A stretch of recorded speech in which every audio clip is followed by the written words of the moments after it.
So good afternoon everyone.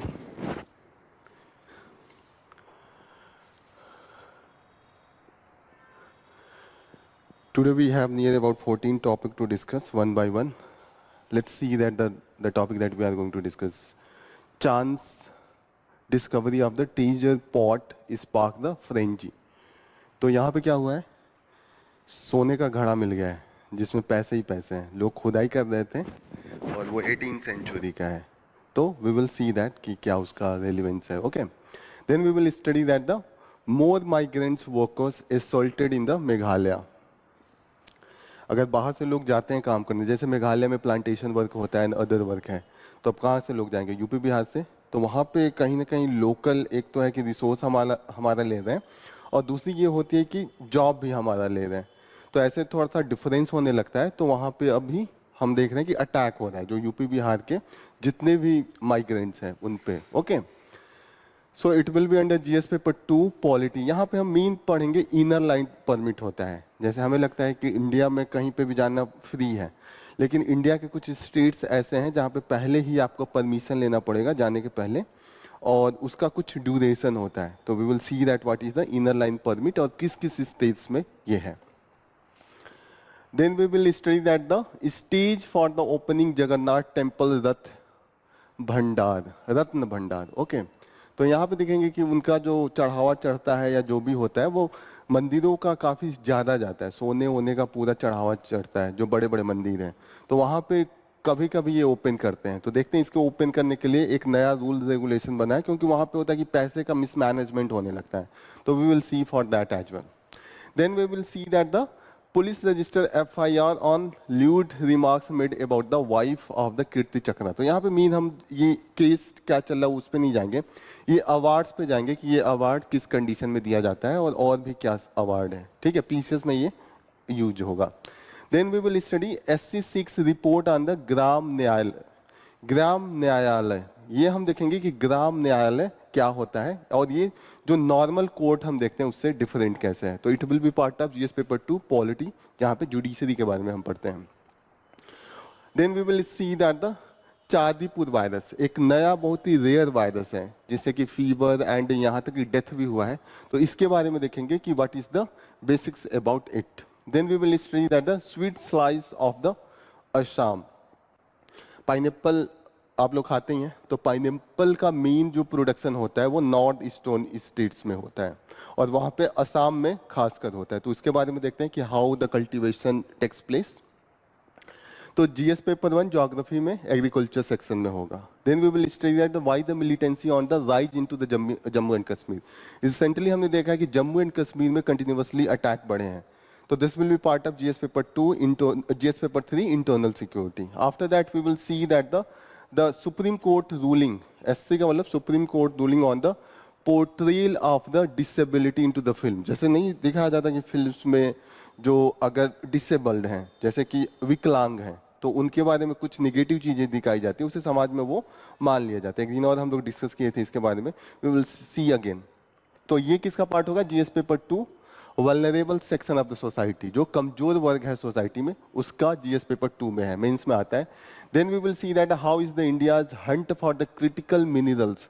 Critical minerals काफी important है जो न्यू टेक्नोलॉजी बन रही है, जैसे कि सोलर पैनल हुआ या जो हमारा विंड टर्बाइन हुआ, इन सब में काफी यूज है. या न्यू टेक्नोलॉजी जहाँ पे भी होती है वहाँ पे क्रिटिकल मिनरल्स में जैसे कोबाल्ट आएगा, निकल आएगा, ये सब क्रिटिकल मिनरल्स आते हैं. ओके, तो this will be part of GS paper 3 resources. जो हमारा जीएस पेपर 3 में डिफरेंट रिसोर्स है, नेचुरल रिसोर्स है, ये जीएस पेपर 1 में भी आ सकता है एग्रीकल्चर में जहाँ पे हम माइनिंग पढ़ते हैं. Okay, then we will see that the Nobel laureate support India's pursuit for the neutrino lab. Neutrino एक पार्टिकल है जिसको माना जा रहा है कि सबसे छोटा, दुनिया का सबसे छोटा पार्टिकल न्यूट्रिनो इस समय उभर के आ रहा है, और उससे ये हम पता लगा सकते हैं कि कब यूनिवर्स बना था. जो भी हम यूनिवर्स की बनने की हिस्ट्री है वो न्यूट्रिनो को अगर पढ़ लें तो हमें थोड़ा बहुत पता चलेगा, क्योंकि न्यूट्रिनो कभी किसी से रिएक्ट नहीं करता है. तो वो जब से यूनिवर्स बना है तो वो टच नहीं है ज्यादा चीजों से, तो वो बता देगा कि जब यूनिवर्स बना था तो उसका नेचर कैसा था. Then we will study the Nipah virus के बारे में पढ़ेंगे कि निपा वायरस का इस समय वैक्सीन का टेस्टिंग हो रहा है। निपा वायरस के बारे में आप लोगों ने पढ़ा होगा, कुछ याद है? निपा वायरस न्यूज में भी काफी रहता है। किससे होता है? हाँ, निपा निपा बैट, जो चमगादड़ होता है ना, फ्रूट बैट, उससे होता है। तो उसके बारे में पढ़ते हैं। उसका अभी तक कोई दवा नहीं है, कोई वैक्सीन नहीं है। अभी यूएस में स्टार्ट हुआ और उसकी टेस्टिंग इंडिया में स्टार्ट हुई है। इंडिया, तो देखते हैं कि इसके बारे में क्या मेन खासियत है। हार्ट रेट सेम, जो बैट का होता है, चमगादड़ का हार्ट रेट होता है, वो डिफरेंट टाइम पे डिफरेंट होता है। तो उसके बारे में थोड़ा सा देखेंगे। अगेन बेसिक साइंस का पार्ट होगा। इन द लास्ट जो स्पोर्ट्स में हम देखेंगे क्रेजिकोवा। क्रेजिकोवा इन्होंने फ्रेंच का विंबलेडन चैंपियनशिप जीता है। तो बस ये पीसेस में काम आएगा कि अगर पूछ दिया कि इस बार का फ्रेंच का वीमेन का विनर कौन है, तो बस नाम याद रखना है। ओके, स्टार्ट करें। Let's start with the front page. Front page पे है कि अभी बाई इलेक्शन होता है। India's bloc wins 10 seat in the assembly by election. Assembly क्या होता है? एमएलए जिससे बनते हैं, जिससे कि चीफ मिनिस्टर, एमएलए का इलेक्शन होता है। एमएलए लोग जाके जिसको सपोर्ट करते हैं वो चीफ मिनिस्टर बनता है। ये स्टेट लेवल पे होता है। नेशनल लेवल पे क्या होता है? सांसद लोग जीतते हैं और वो जिसको सपोर्ट करते हैं वो प्राइम मिनिस्टर बनता है। ठीक है। बाई पोल्स क्या होता है? जैसे अभी इलेक्शन हुआ था संसद का, एक ही बार पूरे इंडिया में हुआ। ठीक है। अब 443 लोग चुन के आए। अब 2 साल बाद उसमें से 5-6 लोगों की डेथ हो जाती है या किसी कारणवश उन लोग की सदस्यता चली जाती है, तो सीट खाली हो जाता है 4-5। तो उस सीट को भरने के लिए बीच में जो इलेक्शन होता है उसको बाई पोल्स कहते हैं। बीच का ये मिड टर्म इलेक्शन भी कहते हैं। मिड टर्म इलेक्शन मेनली है कि सरकार गिर जाती है तो होता है पूरे सांसद का, लेकिन ये बाईपोल इलेक्शन है कि उसमें से कुछ लोगों का सीट भरने के लिए होता है। तो यहाँ पे ये है कि मेनली अब तो सब पॉलिटिकल है कि कौन पॉलिटिकल पार्टी कितनी जीती है। तो अभी देखते हैं कि बीजेपी को बहुत झटका लगा है। पहले बीजेपी हमेशा कंटिन्यूअसली काफी ज्यादा जीत रही थी। इस वाले इलेक्शन में नियर अबाउट 12 सीट पे इलेक्शन था, 13 सीट पे इलेक्शन था, 10 इंडिया ब्लॉक जीता है। जो अपोजिशन था कांग्रेस लीड इंडिया ब्लॉक है। और कई सीट्स ऐसी हैं इसमें से जो पहले बीजेपी के पास थी, अब वो कांग्रेस के पास आ गई हैं। तो एक झटका है बीजेपी को, जो कंटिन्यूअसली बीजेपी लीड था। देखिएगा यहाँ पे सिर्फ 2 ही सीट दिखा रहा है। ओके, तो this is the main thing. Okay, एक सीट इंडिपेंडेंट जीता है, 10 seat India block, 2 seat BJP और 1 सीट इंडिपेंडेंट। तो टोटल कितने पे इलेक्शन था? 13 का। इसमें हमें कुछ खास नहीं जानना है, बस इतना ही जानना था कि बाईपोल इलेक्शन क्या होता है, इस असेंबली इलेक्शन क्या होता है। ठीक है। Italian police free 33 Indians farm workers from the slavery. तो हम देखते हैं कि इंडिया से मैक्सिमम लोगों को ऐसे लालच दे के लेके जाया जाता है कि आप चलिए विदेश और वहां पे खूब ज्यादा पैसा मिलेगा। जैसे नहीं होता है कि वहां का पैसा काउंट करा दिया कि 1000 वहां पे यूरो मिलेगा या जो भी मिलेगा, तो ये काउंट करा देते हैं 1 यूरो 100 के बराबर होता है और 1000 से गुणा करके दिखाते हैं कि आपका 1 लाख सैलरी होगा। लेकिन रियलिटी में वहां पे आपका वीजा छीन लेंगे, आपका पासपोर्ट छीन लेंगे और यहाँ से भी कम पैसे पे काम कराएंगे। अब इनको लालच देके लेके गए थे कि इतना पैसा मिलेगा, और नहीं, इतना तो सीज किया है। इनको लेके गए थे नियर अबाउट 15 लाख रुपए मिलेगा। ठीक है, 15 लाख रुपए मिलेगा और इनको दे रहे थे वहां पे ले जाके 360 रुपए पर आवर्स के हिसाब से। तो वहां के हिसाब से तो 360 आवर्स अगर आप जाएंगे कुछ बर्गर भी खाने तो वो 1000 का मिलता है, क्योंकि वो यूरो में बिकता है। जैसे यहाँ पे हम जाएंगे कि यहाँ पे हर चीज सस्ती है ना, वहाँ हर चीज महंगा है। आप वहां पे जाएंगे अगर फ्लैट लेने, तो अगर यहाँ के पैसे से जोड़ेंगे तो वो 50-50 हजार का हो जाएगा। वहां से लगेगा कि 500 यूरो है, लेकिन 500 को जब आप 100 से गुणा करते हैं तो वो 50,000 हो जाता है। आर यू गेटिंग ना? तो वहां पे जो लिविंग स्टाइल है वो भी काफी कॉस्टली है। तो इस ऐसे केस में गवर्नमेंट को ये लोग अप्लाई करते हैं। गवर्नमेंट वहां की गवर्नमेंट से बात करके इन्हें छुड़ाई है। जैसे अब ले जाने के बाद वो कहते हैं कि इन पे आरोप लगा देते हैं कि आपने उधार लिया है। जैसे इनका जब पासपोर्ट बनाना हो, वीजा बनाना हो, तो उसमें ये लोग पैसे देते हैं, उधारी के रूप में देते हैं और वहां पे कहेंगे काम करके आप चुका दीजिएगा, उसके बाद ये वाली सैलरी मिलेगी। पहले कहेंगे ये चुका दीजिए काम कर करके, ये वाली सैलरी बाद में मिलेगी। और वो इतना कम देते हैं कि ये कभी ये लोग चुका ही नहीं पाते हैं कि इस सैलरी में वो मिल पाए। फिर उनको लगता है कि इंडिया ही अच्छा था, तो ऐसे केस में वो इंडिया आना चाहते हैं तो वो आने भी नहीं देते। अब वो कहेंगे कि जो लिया है वो चुकाओ, और उनके पास तो होता नहीं है, ऑलरेडी वो गरीब घर से बिलोंग करते हैं। तो this is the main reason. Okay, यहाँ पे एक पिक्चर दिया है, अच्छा पिक्चर दिख रहा है ये हम्पी है कर्नाटका में, वर्ल्ड हेरिटेज साइट है ये। तो हम्पी के बारे में कुछ पता है आप लोगों को? What is the Hampi, how it is related to the history? कौन से राजाओं ने? होयसाल ने नहीं बनवाया, ये वाला विजयनगर एम्पायर के राजाओं ने बनाया है। विजयनगर एम्पायर अलग था। विजयनगर एम्पायर जो होयसालास थे उसके बाद आया था। होयसालास तो 1200 के एडी में आसपास थे, ये नियर अबाउट 1356 के आसपास से ये स्टार्ट हुआ था। तो ये यूनेस्को हेरिटेज साइट है। यूनेस्को का मतलब क्या हुआ? World heritage site. World heritage site उसको डिक्लेयर करते हैं जैसे ऐसे लगे कि कोई बहुत ही एंशिएंट या कल्चरल इंपॉर्टेंस है किसी बिल्डिंग की या किसी कला की या किसी जगह की। नेचुरल अगर प्लेस भी हो, जैसे कोई फॉरेस्ट एरिया हो या कोई बढ़िया सा लेक हो, वेटलैंड हो, उसको भी हम क्या डिक्लेयर करते हैं? World heritage site. ये 3 ग्राउंड पे होता है वर्ल्ड हेरिटेज। एक तो कल्चरल हेरिटेज हो सकता है कि पुरानी हिस्टोरिकल बिल्डिंग्स हो या कोई मॉन्यूमेंट्स हो, तो उसको कल्चरल हेरिटेज बोलेंगे। नेचुरल हेरिटेज क्या होता है? जैसे कि कोई फॉरेस्ट एरिया हो, कोई लेक हो, कोई नेचुरल प्लेस हो, कुछ भी हो सकता है वो, तो उसको हम बोलेंगे कि this is the natural heritage. और ऐसे जगह जहाँ पे मिक्स हेरिटेज होता है, जहाँ पे दोनों हो सकता है, तो उसको हम क्या कहेंगे? मिक्स हेरिटेज कहेंगे। ओके, तो मिक्स हेरिटेज का इंडिया में अभी कंचनजंगा को दिया था ना, कंचनजंगा को ही किया था। एक बार चेक कीजिएगा, कंचनजंगा को शायद किया था मिक्स हेरिटेज में, क्योंकि वहाँ पे माउंटेनियस एरिया भी है, वहाँ पे टेम्पल भी है, नंदा देवी टेम्पल शायद है। तो this is the mix heritage. किसी को इंडिया में सिर्फ एक ही है।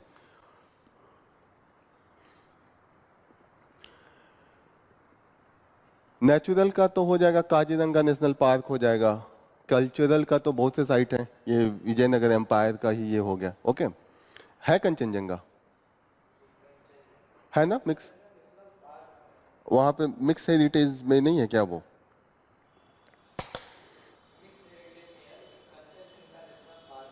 हाँ हाँ हाँ, और नंदा देवी टेम्पल होगा।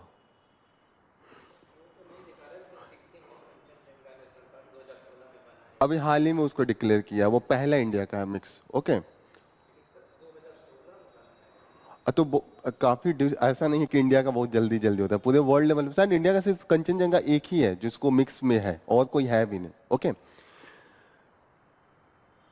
हम्पी क्लियर हो रहा है ना कि मिक्स का क्या है? उसमें अंदर होगा, नंदा देवी टेम्पल है वहां पे। ओके, आप अंदर डिटेल में जाएंगे तो you will find that. Okay, यहाँ पे हम्पी जो है वो टेम्पल है, उसको 14 सेंचुरी 1336 के आसपास जो संगम डायनेस्टी थी, इसने कंस्ट्रक्शन स्टार्ट करवाया था। इसके जो सबसे बड़े सबसे ग्रेट जो किंग थे, कृष्णा देव राया थे, उन्होंने इसका कंस्ट्रक्शन करवाया था। ओके, यहाँ पे जो संगम डायनेस्टी है उसमें 3 डायनेस्टी थी। नहीं होता है कि किसी के चाचा ने नया डायनेस्टी बना दिया, तो इसमें सलुआ, तुलुआ एंड अराविदु डायनेस्टी है। जब आपको हिस्ट्री पढ़ाई जाएगी मेडिएवल, तो उसमें डिटेल में डिस्कशन होगा कि who were the founder and what was the period. Okay, तो यहाँ पे बस ये जानिए कि 14th सेंचुरी संगम डायनेस्टी के अंडर में ये बना था, और ये विजयनगर एम्पायर था। विजयनगर एम्पायर जो continuously 13th century 14th century के बाद से रूल किया था, और अकबर के टाइम तक इन्होंने रूल किया था। अकबर के टाइम पे ये इनके आसपास के जो छोटे छोटे राजवाड़े थे, सल्तनत थे, मुस्लिम सल्तनत, वो मिल के हरा दिए। एम्पायर इसलिए था कि विजयनगर डोमिनेट करने लगा था साउथ वाले एरिया में, और इनको लगा था कि अब जैसे पहले होता था कि बैलेंस ऑफ पावर रखते थे। जब कोई राजा बहुत ज्यादा पावरफुल होने लगता था, तो छोटे छोटे 5-6 राजा मिलके उनसे लड़के कोशिश करते थे हरा दे, ताकि कोई डोमिनेंट में इतना ना हो कि उसके दम पे सब चीजें हो। जैसे इस समय यूएस है ना, हेजेमनी क्रिएट करता है, क्योंकि यूएस किसी को भी हड़का सकता है, किसी उसके पास इतना पावर है। ऐसे विजयनगर एम्पायर के पास बहुत ही प्रोमिनेंट पावर हो गया था। ठीक है, यहाँ पे देखिएगा कि 1565 में उन्होंने इस समय इंडिया में कौन रूल कर रहा था ओवरऑल? मुगल थे, अकबर का ही शासन था इस समय, तो at that particular time they were defeated. Okay, Vijayanagar Hampi के एरिया में कुछ टेम्पल्स इंपॉर्टेंट है, जैसे Virupaksha temple is the important. It is mainly main deity जिसके क्या है? लॉर्ड शिवा है। विट्ठल टेम्पल है, विट्ठल टेम्पल के मेन डिटीज जो है वो कौन है? विष्णु। विट्ठल को माना जाता है कि विष्णु के इनकार्नेशन है, मतलब कि उनके अवतार हैं विट्ठल। ओके, और यहाँ का लोटस टेम्पल है एंड हजार राम टेम्पल है। ओके, तो यहाँ पे माना जाता है कि हजार उनकी स्कल्पचर चारों तरफ है, इसीलिए हजार राम टेम्पल इसको बोला जाता है।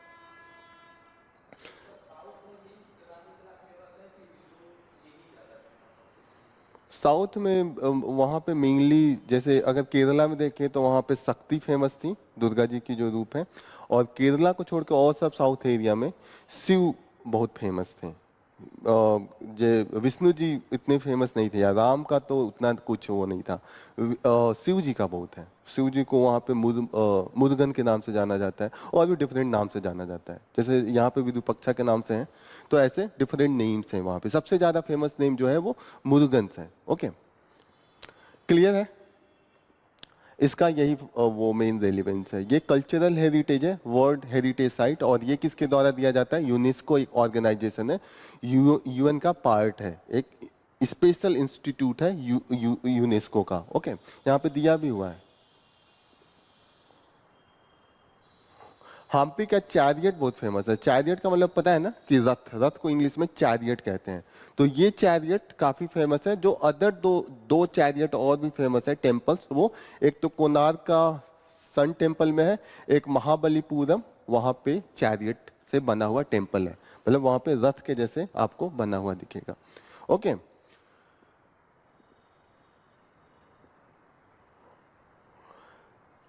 नेक्स्ट इंपॉर्टेंट न्यूज है, chance discovery of the treasure pot sparks frenzy. तो यहाँ पे केरला में कन्नूर एक जगह का नाम है, वहाँ पे जो रेन वाटर हार्वेस्टिंग के लिए खोद रहे थे कि पानी को इकट्ठा करके जब कम पानी होगा तो यूज करेंगे। अब खोदते खोदते एक पॉट मिला, फिर पॉट को लेके पहले लोग वहाँ डर गए कि अरे ये क्या, कहीं भूत ऊत ना हो, इसके अंदर कोई वो क्या बोलते हैं जादू टोना ना हो। फिर लोगों ने धीरे धीरे उसको साफ ऑफ किया, खोला तो देखा उसमें सोना ही सोना है। तो वहाँ पे मेनली यहाँ पे गोल्ड, और जो गोल्ड है वो 18th सेंचुरी के है। 18th सेंचुरी जो अभी हम लोग विजयनगर एम्पायर पढ़ रहे थे उसके बाद वाला होगा, जब वो इंड हो रहा था।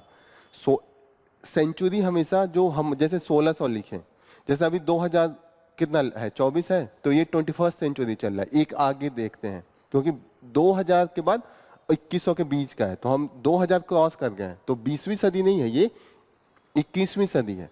तो हम जैसे 1600 अगर 55-56 पढ़ रहे थे ना, तो 1655-56 में वो 17th सेंचुरी थी, तो जस्ट उसके 100 साल बाद की ये 18th सेंचुरी की ये सब गोल्ड है। उस समय मेनली जो वहां पे रूल कर रहे थे फ्रेंच, एंड जो वहां के लोकल राजा थे कन्नौज के अली राजा, उनके टाइम का ये है। ठीक है, next important news that we will take is the more migrant workers assaulted। assaulted का मतलब क्या होता है? assault, हाँ, assault का मतलब होता है मारना, मार पिटाई करना, violent attack, जैसे आपने कहा, that is good, right। Meghalaya, अब जितने भी नॉर्थ ईस्ट वाले एरिया हैं वहां पे उनका खुद ट्राइबल एरिया है। अब आउटसाइडर जाएंगे तो वो क्या करने लगते हैं, पहले तो जाएंगे वर्कर के जैसे, फिर धीरे धीरे वहीं के लोगों को पैसे वैसे उधार देंगे, फिर उनका जमीन कब्जा कर लेंगे और फिर उन पे रूल करने लगते हैं। उनका एक तो यहाँ के लोग के पॉपुलेशन बहुत तेजी से बढ़ जाती है, तो पॉलिटिकली भी पावर में आ जाते हैं। पता चला इलेक्शन हुआ, जीत गए, फिर ऐसे में जो लोकल्स होते हैं उनको काफी दिक्कत होने लगती है। कल को वो वहाँ के मीन थे, अब वहाँ पे वो माइनॉरिटी बन जाते हैं, तो ऐसे में इंसल्ट होने लगता है रिसोर्स के लिए एंड अदर थिंग के लिए। ऑलरेडी ट्राइबल एरिया का पॉपुलेशन कम था और वो लोग बहुत सीधे साधे थे, इसीलिए हमने वहां पे रिस्ट्रिक्शन लगा रखा था। रिस्ट्रिक्शन जैसे था कि इनर लाइन परमिट सिस्टम है वहां पे, जितने भी नॉर्थ ईस्ट के थे वहां पे इनर लाइन परमिट सिस्टम था कि इंडिया के किसी को भी जाना है तो वो पहले परमिट लेगा, बताएगा क्या काम है और कब वापस आएगा, तो इसके लिए पूरी वहां की स्टेट गवर्नमेंट परमिट देती थी। और ये परमिट जो होता है वो 15 से 30 दिन के बीच का होता था। ओके, अब ये देखिए कि ये मेनली किन किन स्टेट्स में है, ये जानना इंपॉर्टेंट है। इस समय जो है वो अरुणाचल में है, मणिपुर में है एंड नागालैंड में है, एंड एक चीज याद रखिएगा, लक्षद्वीप आप भूल सकते हैं। नॉर्थ ईस्ट में तो जैसे मिजोरम ये सब चीजें कॉमन है कि यहाँ पे आप कह सकते हैं असम में के भी कुछ पार्ट में है अभी इनर लाइन परमिट सिस्टम, लेकिन मेनली जो है अरुणाचल प्रदेश, मिजोरम, नागालैंड, मणिपुर, वो जो चारों हैं किनारे नॉर्थ ईस्ट के जो अपर वाले हैं, दिमाग में बन रहा है वो मैप वाला। अरुणाचल, अरुणाचल के बाद नीचे नागालैंड के नीचे मणिपुर, मणिपुर के नीचे मिजोरम। मैप खोल के एक बार लोकेट कीजिए।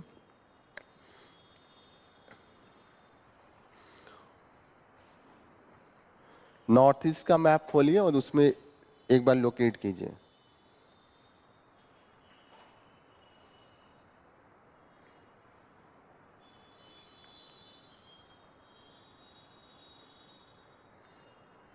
नॉर्थ ईस्ट का ये मैप बना, अरुणाचल सबसे किनारे है ऊपर, फिर यहाँ पे नागालैंड, नागालैंड के बाद मणिपुर, मणिपुर के नीचे मिजोरम। ठीक है ना, ये चारों मैप से बॉर्डर शेयर करते हैं।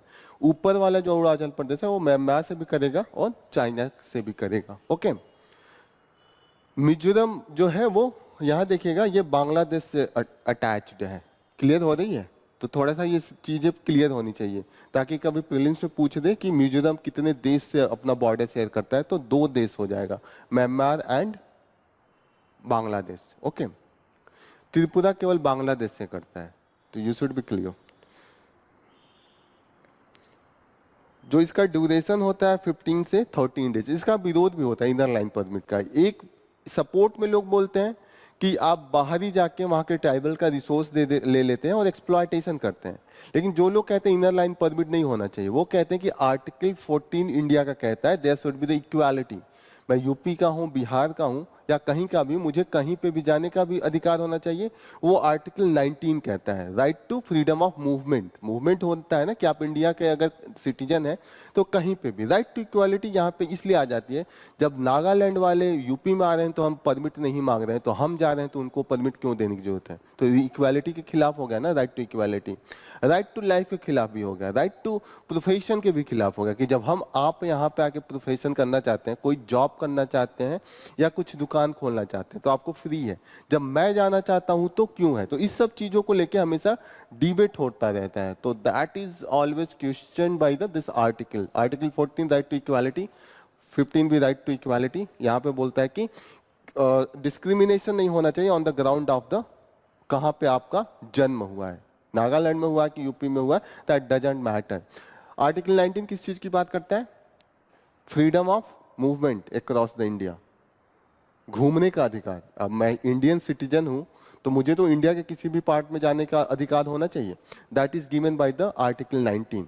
एंड आर्टिकल 21 किस चीज की बात करता है? Right to life and liberty. वही लिबर्टी, अगर मेरा लाइफ है तो एक अच्छा लाइफ क्या होगा कि हम हर जगह को सीनिक ब्यूटी भी ले, और अगर मेरा अगर लाइवलीहुड अगर उससे जुड़ा हुआ नागालैंड में है लाइवलीहुड, तो मैं जीवन यापन तभी तो करूंगा जब मेरे पास खाने पीने का कुछ तरीका हो, तो मुझे वहां जाने का परमिट होना चाहिए। आर यू गेटिंग ना? तो वहां पे एक चीज याद रखिएगा, जो परमिट देता है वो वहां की स्टेट गवर्नमेंट देती है। आप जाएंगे, जैसे एक बार मैं मणिपुर गया, एक बार नागालैंड गया था, तो मुझे ऑनलाइन अप्लाई करनी पड़ी थी। जब मणिपुर गया था तो ऑनलाइन अप्लाई किया था, और जब नागालैंड गया था तो वहां पे जाके परमिट लिया था, जाके वहां पे जगह जगह होती है, तो वो वहां की गवर्नमेंट देती है। ओके, एक पेपर टाइप का वो देंगे, साइन करके पूरा अपना ठप्पा लगा के कि कितने दिन के लिए आए हैं, क्या पर्पज है, कब वापस जाएंगे। 15 डेज का नॉर्मल होता है, लेकिन इसको एक्सटेंड करके 30 डेज भी कर देते हैं। ओके, चीजें क्लियर हो रही हैं? ये हमेशा आता रहता है इनर लाइन परमिट का, बीच में किसी किसी डिस्ट्रिक्ट में हटा देते हैं। ऐसा नहीं है कि ये पूरी स्टेट में लगता है। एक चीज और ध्यान रखिएगा, ये डिस्ट्रिक्ट वाइज भी लग सकता है। डिस्ट्रिक्ट वाइज छोड़िए, ये पुलिस स्टेशन वाइज भी लग सकता है। एक ही डिस्ट्रिक्ट में किसी किसी एरिया में इनर लाइन परमिट लेने की आवश्यकता है, किसी किसी एरिया में नहीं होगा। ठीक है, असम के कुछ डिस्ट्रिक्ट में है, असम में, पूरे असम में नहीं है। तो डिस्ट्रिक्ट वाइज भी है और पुलिस स्टेशन वाइज भी हो सकता है। लक्षद्वीप इंपॉर्टेंट है क्योंकि नॉर्मल हम सोचते हैं नॉर्थ ईस्ट में ही है, लेकिन लक्षद्वीप एक जो हो गया वो अपने वेस्टर्न कोस्ट पे हो जाएगा। इसका भी तो विरोध होता है, यहाँ पे लिखा तो है कि टूरिज्म को भी लेके विरोध होता है कि टूरिज्म को इम्पैक्ट कर रहा है। क्या क्या लेके इसका विरोध होता है? देयर आर द कहीं है टूरिज्म को भी लेके, कल्चर टूरिज्म को इम्पैक्ट करता है, लेकिन ये कहते हैं कि वहाँ के लोकल्स लोगों का भी सेफगार्ड करना जरूरी है। तो ये कहते हैं कि 15 दिन जाने के लिए तो बोल रहे हैं, लेकिन टूरिज्म को इम्पैक्ट निगेटिवली करता है। कहीं ना कहीं इसमें लिखा होगा कि टूरिज्म को इम्पैक्ट करता है। चारों वो किनारे वाले और फिर लक्षद्वीप हो गया। असम के भी कुछ डिस्ट्रिक्ट हैं, शायद इसमें दिया नहीं है, लेकिन असम के कुछ डिस्ट्रिक्ट हैं। अभी वो त्रिपुरा में भी था, त्रिपुरा में अभी हटाया है, ठीक है, अब हटाते लगाते रहते हैं। यहाँ पे दिया हुआ stage for the opening Jagannath temple. तो यहाँ पे देखिएगा जो रत्न भंडार होता है, जिसमें इन लोगों को एक बॉक्स होता है जहाँ पे हम चढ़ावा देते हैं, वो रखते रहते हैं। तो उसको ओपन करने के लिए कई बार ऐसा होता है कि कहाँ पैसे जा रहे हैं, किसके पास जा रहे हैं, नहीं पता चल पाता है। तो इसके लिए इन्होंने एक रेगुलेशन बना के रूल्स बनाया है, उसके अनुसार ये सब फॉलो होगा। दूसरा है कीर्ति चक्र अवार्डी। यहाँ पे है कि एक कीर्ति चक्र अवार्डी थे, उनकी वाइफ के खिलाफ कमेंट हो रहा था, वो हमें नहीं लेना है। हमें लेना है कि जो अवार्ड मिलता है कीर्ति चक्र, वो किसके लिए मिलता है? ब्रेवरी के लिए मिलता है। तो अब क्वेश्चन आता है ब्रेवरी कब, जैसे युद्ध टाइम में या पीस टाइम में, कब मिलता है? युद्ध टाइम में मिलता है ये अवार्ड या पीस टाइम में मिलता है? ब्रेवरी ब्रेवरी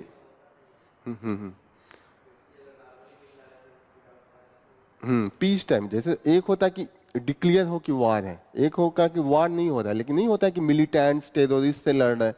पीस टाइम है। पीस टाइम का मतलब किसी भी देश के खिलाफ युद्ध नहीं डिक्लेयर है। जैसा हो गया ना, कारगिल युद्ध हो रहा था तो हमने डिक्लेयर कर लिया था कि भारत पाकिस्तान के साथ युद्ध पे है। 1971 में जब बांग्लादेश वाली लड़ाई चल रही थी, जब ईस्ट पाकिस्तान और वेस्ट पाकिस्तान था, तो भी हमने डिक्लेयर किया था युद्ध हो रहा है। 1962 में जब चाइना से युद्ध हो रहा था तो हमने डिक्लेयर किया था। उस समय अगर आर्मी का कोई जवान मरता है तो उस समय परम वीर चक्र, वीर चक्र, ये सब दिया जाता है। और नॉर्मल कंडीशन में कीर्ति चक्र दिया जाता है। और इससे बड़ा जो होता है, ये सेकंड बेस्ट अवार्ड है।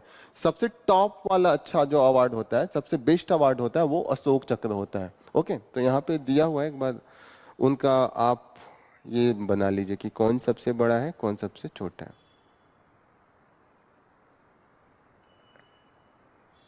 यहाँ पे अशोक चक्र है, सबसे बड़ा होता है, और शौर्य चक्र सबसे तीसरे नंबर पे आता है। पहले पे आएगा अशोक चक्र, दूसरे पे आएगा कीर्ति चक्र, तीसरे पे आएगा शौर्य चक्र।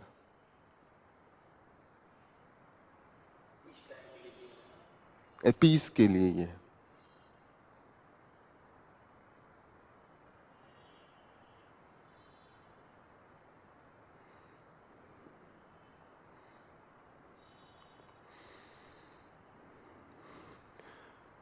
नेक्स्ट न्यूज है, that is the Supreme Court 6 report on the Gram Nyayalaya from the states.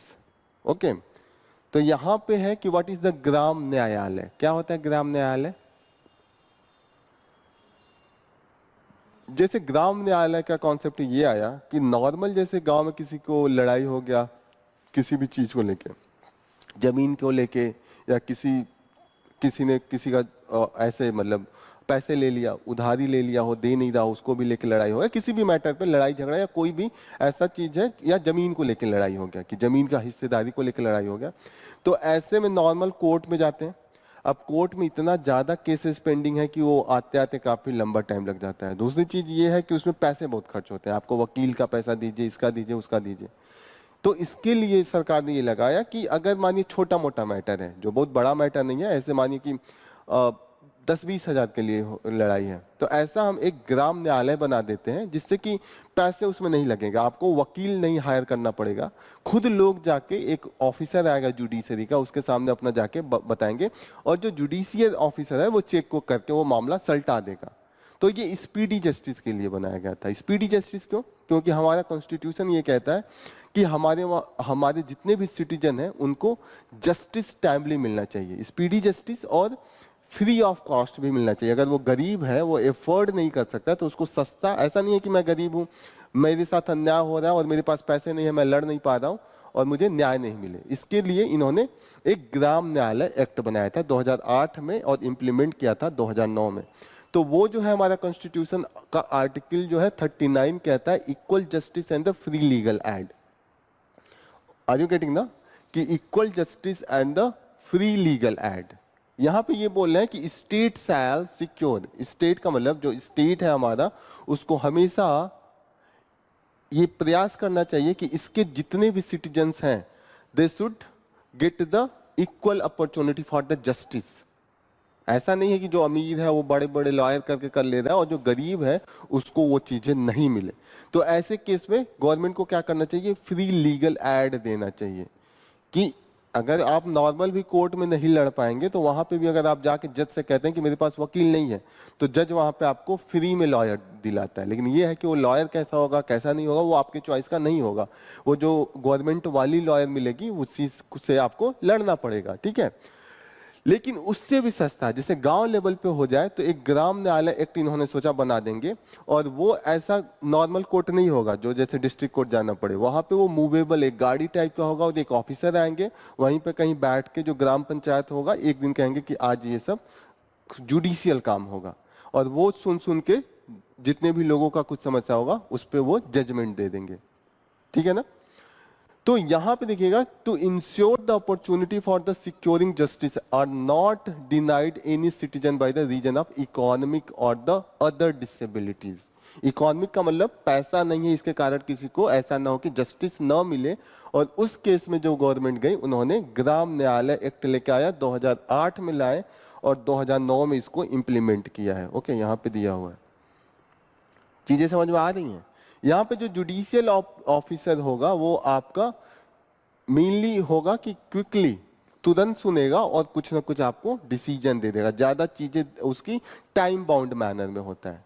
चीजें दिख रही हैं, जैसे ऐसे नॉर्मल आए सबको बैठा लिया, किसका क्या समस्या है पूछ पूछ के यहाँ पे इन्होंने दे दिया। ये ग्राम न्यायालय का एक सीन है। ओके, मेन इसका जो पर्पज है, एक तो है एक्सेस टू द जस्टिस, कि सबको जस्टिस मिल पाए।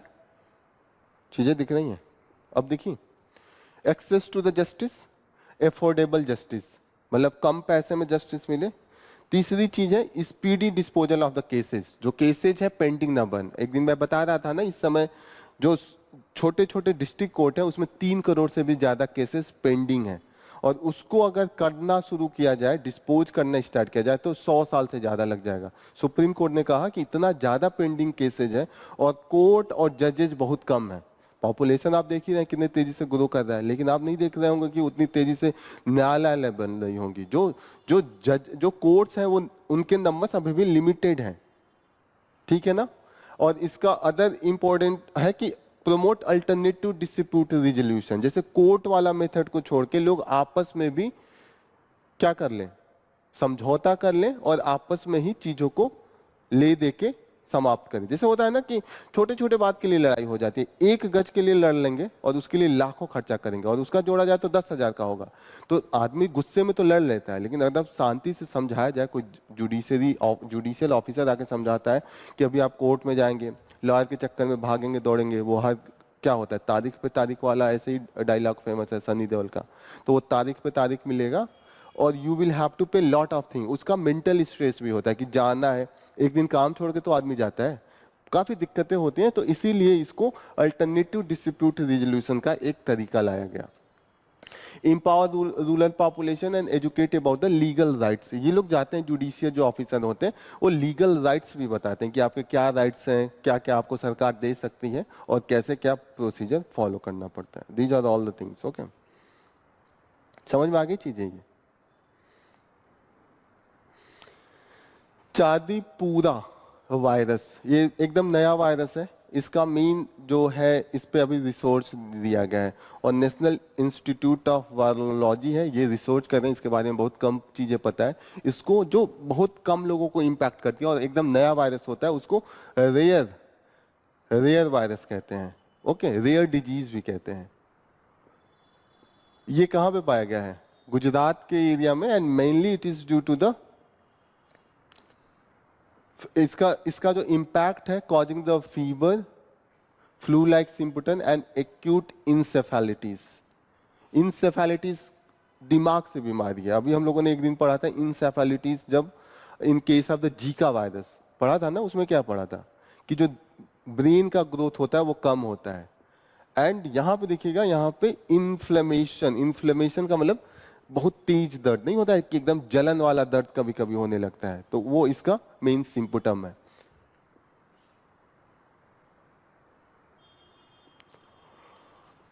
नेक्स्ट न्यूज, ये काफी अच्छा पिक्चर दिख रहा है। अनास का कभी पेड़ देखा था? नहीं देखा था? वो सामने है अनानास का पेड़, यही है, ये लोग काट रहे हैं। ये जैसे गन्ना छोटा होता है तो नहीं निकलता है, वैसे ही होता है। ये पेड़ के ऊपर नहीं होता है, ये जमीन के अंदर होता है। अभी तक क्या लगता था, अभी तक आपको पता था कि कहाँ कैसे होता है? पहली बार ये जमीन के अंदर होता है, जैसे आलू ओलू होता है ना, सेम वैसे ही होता है, जमीन के कुछ अंदर कुछ बाहर। ये है, ये लोग काट के निकालते हैं। और ये असम के एरिया में काफी फेमस है। असम का जो एरिया है, इसका जो क्लाइमेटिक कंडीशन है वो ह्यूमिड ट्रॉपिकल है। ह्यूमिड का मतलब होता है कि बारिश ज्यादा चाहिए, और ट्रॉपिकल वाला एरिया होना चाहिए जहां पे गर्मी भी पड़े और बारिश भी पड़े। तो ह्यूमिड ट्रॉपिकल प्लांट है ये, तो ये लिख लीजिए कि इसका नेचर जो है ह्यूमिड ट्रॉपिकल प्लांट है।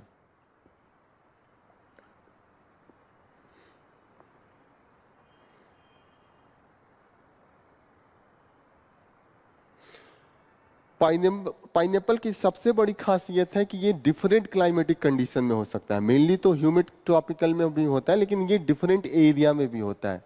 एंड सबसे अच्छी बात है कि यहाँ पे जो दो वैरायटी है, एक तो चीज है कि ये पूरे 12 महीने ग्रो कर सकता है। ऐसा नहीं कि कुछ स्पेसिफिक टाइम है कि इसी समय होगा, लेकिन मेन जो टाइम होता है रिपिंग का, वो जुलाई टू, कहीं दिया हुआ है, जुलाई से स्टार्ट होता है and it's goes to the 3 महीने तक होता है, जुलाई टू सितंबर। यहाँ पे जो रिपिंग का टाइम होता है, इस समय ये कटना स्टार्ट हो गया, जो जुलाई है, and September, July August September 3 months का होता है।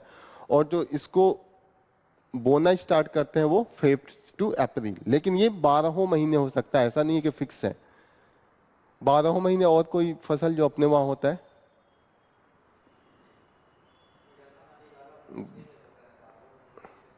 अच्छा, उसका एक पर्टिकुलर टाइम होता है सोइंग का एंड उसका कटिंग का।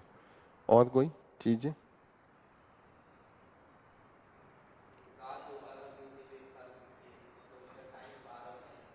हम्म। कभी भी बो सकते हैं, कभी भी लगा सकते हैं, इसका ही है। मेन टाइम वैसे है फरवरी टू अप्रैल, लेकिन ऐसा नहीं है कि दूसरे टाइम पे बोए तो नहीं होगा। थोड़ा सा उसका जूस उसकी क्वांटिटी कम हो, लेकिन होता है। जैसे और सब फसल में नहीं होगा ना, जैसे आप अगर गेहूं को लगा दे गर्मी में तो नहीं होगा, उसको आप जाड़े में ही लगाते हैं, सब कुछ जाड़े वाले ही साइकिल में होता है। तो लेकिन इसके साथ ये नहीं है, this is the main thing. दो इसकी मेन वैरायटीज हैं जो फेमस है, एक KEW, एक क्वीन, यहाँ पे लिखा हुआ है क्यू एंड क्वीन।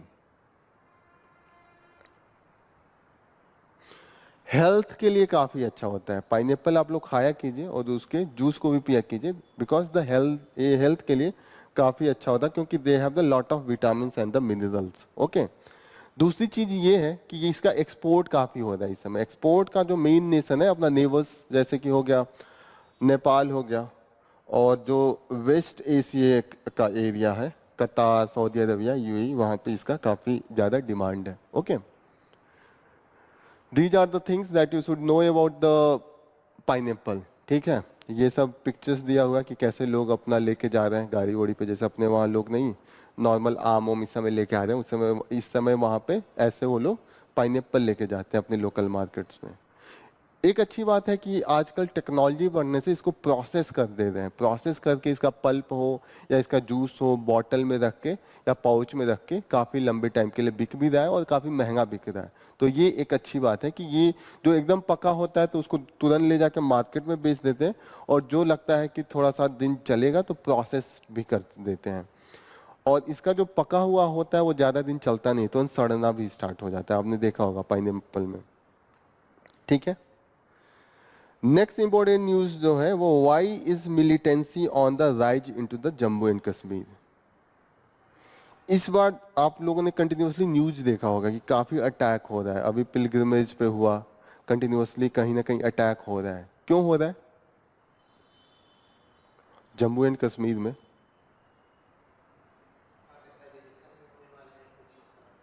हाँ हाँ।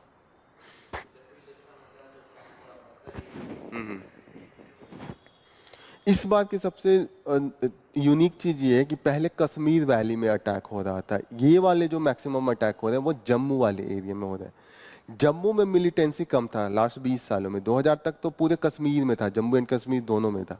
समझ में आता है ना? जम्मू एंड कश्मीर का एक बार मैप दिखा दूं ताकि आपको थोड़ी क्लियरिटी आए। ये जम्मू एंड कश्मीर का फिजिकल मैप है, दिख रहा है? जो नीचे वाला एरिया है दैट इज द, आप भी लोग अपने में खोलिए आपके मैप में जम्मू एंड कश्मीर का एरिया एक बार खोल के देखिए।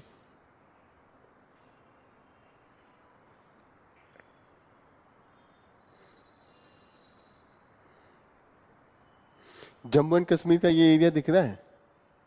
नीचे वाले ये एरिया जम्मू में आते हैं और ये वाला एरिया कश्मीर वैली में आता है।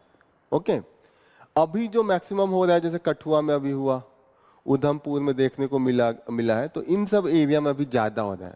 ये सब एरिया पीसफुल थे, लेकिन अभी इसमें हो रहा है, इसमें कम हो रहा है। ओके, क्या रीजन है?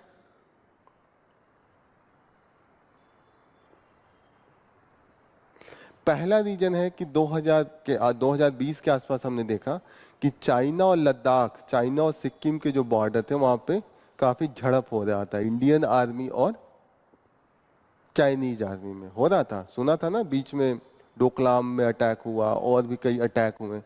गलवान वैली का लड़ाई हुआ था 2020 में, सुना था ये सब कि चाइना बॉर्डर पे इस समय लड़ाई चल रहा। ऐसे केस में क्या हुआ कि हमने जो जम्मू एंड कश्मीर वाली आर्मी का एक सेक्शन था उसको उठा के उधर ले गए। हमें लगा कि उधर ज्यादा इस समय हो रहा है, गर्म माहौल है, लड़ाई का माहौल है, तो वहां लेके गए। अब उसका फायदा उठा के इस समय जम्मू में कम पड़ गए। अब तो आर्मी का एक है ना कि एक रिक्रूटमेंट भी नहीं हो रहा है। जब से 2020 के आसपास से रिक्रूटमेंट भी कम हो रहा है। जो अगर नीड है 60,000 की पर ईयर्स, नियर अबाउट 60,000 आर्मी के पर्सनल रिटायर हो रहे हैं, लेकिन रिक्रूटमेंट जो हो रहा है वो 40,000 के आसपास हो रहा है। तो 20,000 का ये गैप हो गया। और आर्मी का एक नया नियम आया है अग्निवीर के अंडर स्कीम में कि 4 ही साल के लिए रिक्रूट कर रहे हैं, तो परमानेंट नहीं रह रहे हैं। 4 साल बाद जो रिटायर हो रहे हैं उनकी जगह पे उतना रिप्लेस भी नहीं कर रहे हैं, तो हो गया ना, डबल आपकी वो हो गई। तो एक तो रीजन ये है। दूसरी रीजन ये है कि यहाँ पे अटैक इसलिए में कश्मीर में कर रहे हैं ताकि कश्मीर में अटैक करें तो वो जो जम्मू में अटैक हो रहा है कि कश्मीर में जो कैडर्स अभी शांत है वहां पे लोग और ज्यादा आके मिलिटेंसी में इन्वॉल्व हो जाए। ठीक है, दूसरा रीजन ये है। पीर पंजाल का रीजन देखिए एक बार। पीर पंजाल, फिर से मैप खोलिए जम्मू एंड कश्मीर का जो फिजिकल है। पीर पंजाल कहीं दिख रहा है इसमें? ये पीर पंजाल वाला एरिया है। ये माउंटेन रेंज है, पहाड़ का एक रेंज है। ठीक है, कई रेंज है, धौलाधर रेंज है, पीर पंजाल रेंज है, और कौन सा रेंज दिख रहा है? यहाँ पे जस्कर माउंटेन दिख रहा है आपके मैप में, जस्कर इसके ऊपर है। और क्या दिख रहा है? काराकोरम यहाँ दिख रहा है। ये सब रेंज याद होना चाहिए, यूपीएससी में प्रीलिम्स से पूछ देगा कि कौन वेस्ट में है कौन ईस्ट में है। सबसे ज्यादा वेस्ट में कौन है? धौलाधर है, दिख रहा है?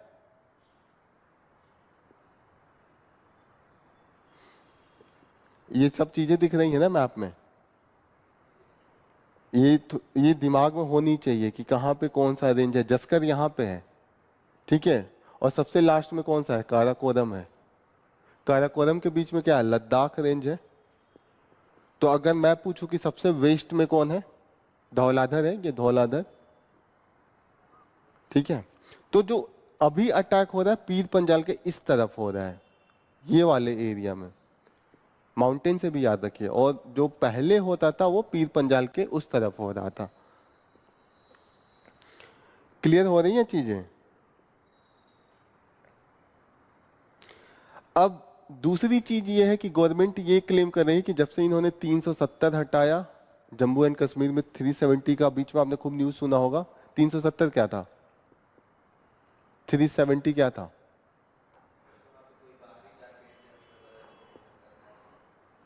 वो 35A था। दो चीजें हटाई थी गवर्नमेंट ने, 370 भी हटाया था, 35A भी हटाया था।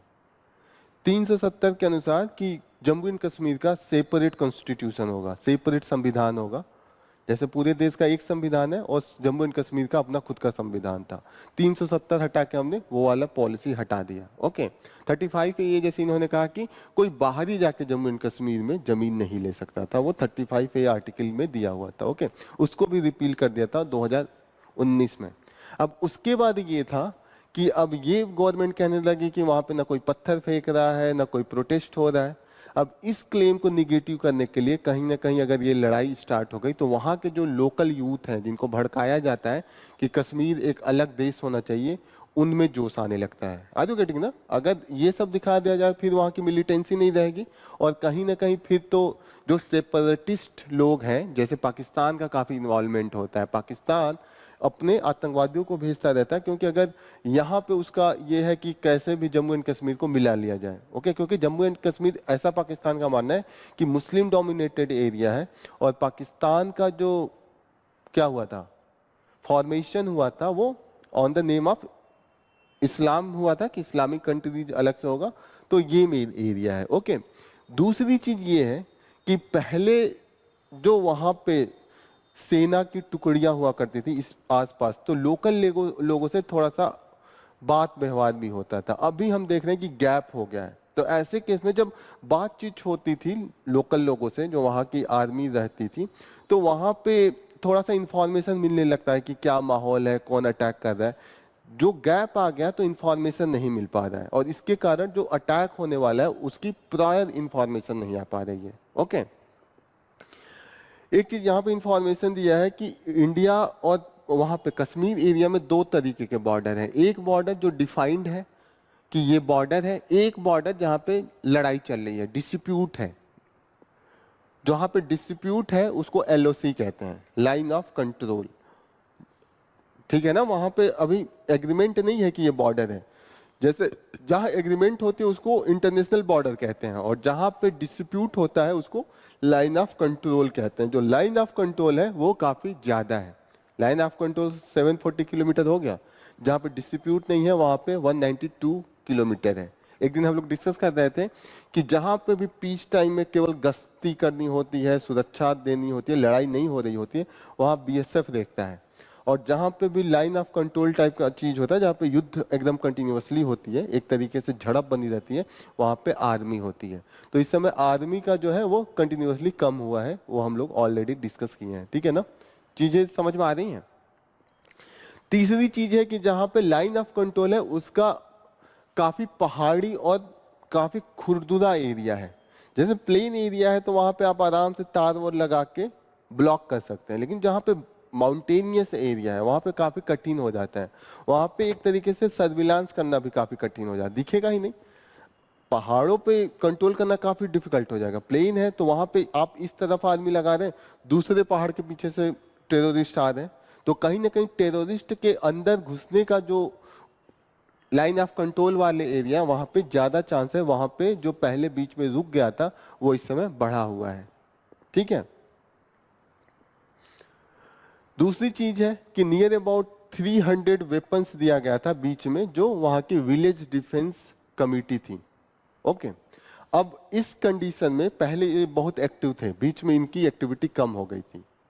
ठीक है? वहां के लोगों को ट्रेन करके एक अलग गार्ड टाइप का, मतलब नहीं होता कि पुलिस टाइप का बनाया जाता था, अब उनको काफी वेपन्स भी दे दिया गया था। वो लोग आर्मी से ही न थे, न ही बीएसएफ थे, वो नॉर्मल सिटीजन थे। जैसे गोरखपुर में है नॉर्मल सिटीजन है, अब यहाँ पे कुछ लड़ाई का माहौल हो गया कि यहाँ पे नेपाल से आतंकवादी आने लगे।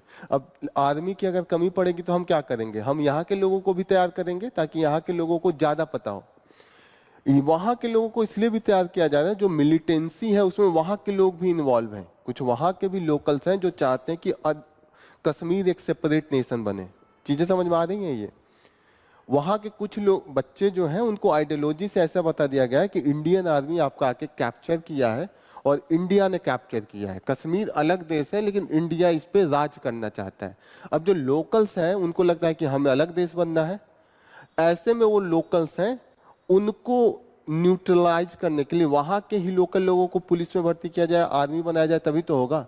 तो ऐसे केस में हमने कोशिश किया था कि near about village defence guard उनको के नाम पे ट्रेनिंग दिया जाने लगा और वेपन्स दिया। लेकिन दिक्कत है कि वो जो कमिटी थे, वो गार्ड थे, इस पावर का मिसयूज करने लगे, और ऐसे केस में वो अपने, जिनसे मानी लड़ाई है लोकल, उनको वो मार देते थे गोली, या उनको जबरदस्ती कैद करके पैसे मांगते थे, या आपस में ये सब चीजें बढ़ गई। रेप ओप के केसेस भी बढ़ गए जिनके पास ये सब गन ऑन चले गए।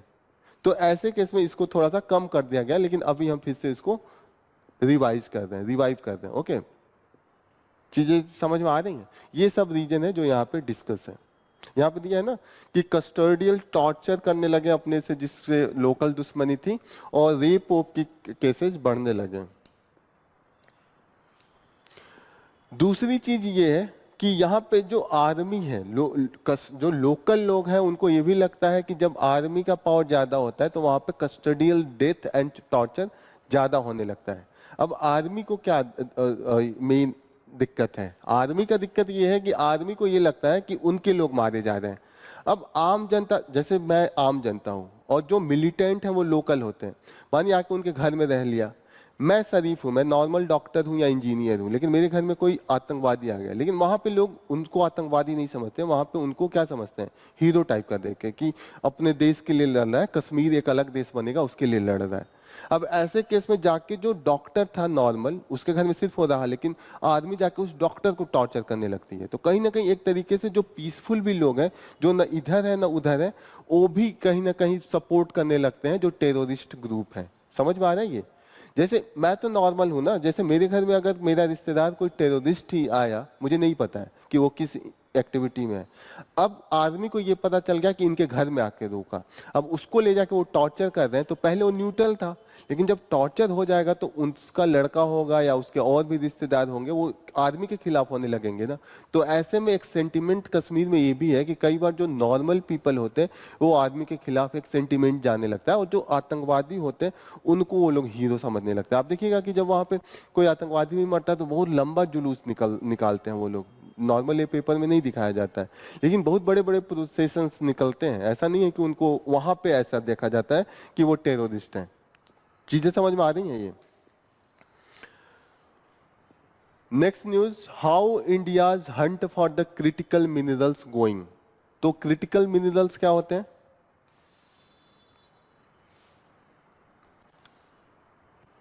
क्या है क्रिटिकल मिनरल्स?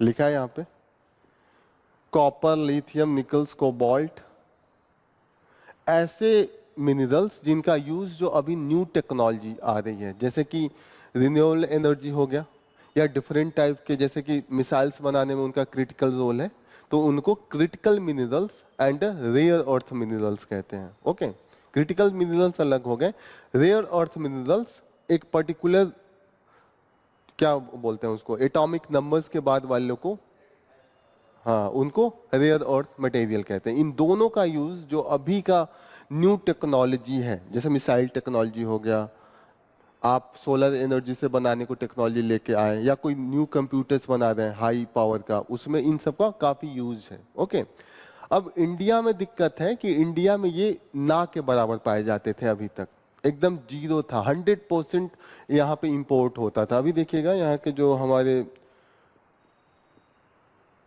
कौन से मिनिस्टर हैं, यूनियन मिनिस्टर गिरीश किशन रेड्डी, इन्होंने बोला है कि नियर अबाउट 100% हम इंपोर्ट कर रहे थे कुछ दिन पहले तक लिथियम का, 95% हम इंपोर्ट कर रहे थे कॉपर का, जो हमें रिक्वायरमेंट था। इंपोर्ट का मतलब 100 केजी की जरूरत है, 95 केजी हमें बाहर से लाना पड़ रहा था। निकिल में तो 100 किलो की जरूरत है, तो 100 किलो भी बाहर से आ रहा था, इंडिया की कैपेसिटी थी ही नहीं। लेकिन अभी धीरे धीरे कुछ एरिया में ये सब जो रेयर अर्थ मटेरियल्स हैं एंड क्रिटिकल मिनरल्स हैं वो मिले हैं, और यहाँ पे दिया हुआ कहाँ कहाँ मिले हैं। जैसे छत्तीसगढ़ में भी मिला है, यूपी में भी मिला है, यूपी में phosphorite and rare earth material मिला है। तो यूपी वाला याद रखेगा, जनरली हमें लगता है कि यूपी में मिनरल्स नहीं मिलेंगे, लेकिन यूपी में भी मिला है। छत्तीसगढ़ तो हमें पता है मिल रहा है, तो वहां पे हम टिक्का मार देंगे, लेकिन यूपी का हमें मिला तो नहीं मार पाएंगे। राजस्थान में भी मिला है, और सबसे ज्यादा इंपॉर्टेंट अभी हमें जम्मू एंड कश्मीर में भी मिला है। एंड जम्मू एंड कश्मीर में कहीं दिया है, इसमें जम्मू एंड कश्मीर में लिथियम का मिला, लिथियम कहीं 0% था इंडिया में। तो ये वाला नोट कर लीजिए, ये पूछ सकता है कि लिथियम अभी कहाँ मिला है, जम्मू एंड कश्मीर में। ऐसे हम तुक्का मारेंगे तो तुक्का में क्या मारेंगे, झारखंड, छत्तीसगढ़, यही सब मारेंगे, उड़ीसा, क्यों? रईसी, जहाँ पे अभी टेररिस्ट अटैक भी हुआ था। हाँ हाँ, रईसी में मिला है, आप सही कह रहे हैं, इसमें कहीं दिया भी है रईसी, कहीं दिया है इसमें, रईसी में ही मिला है।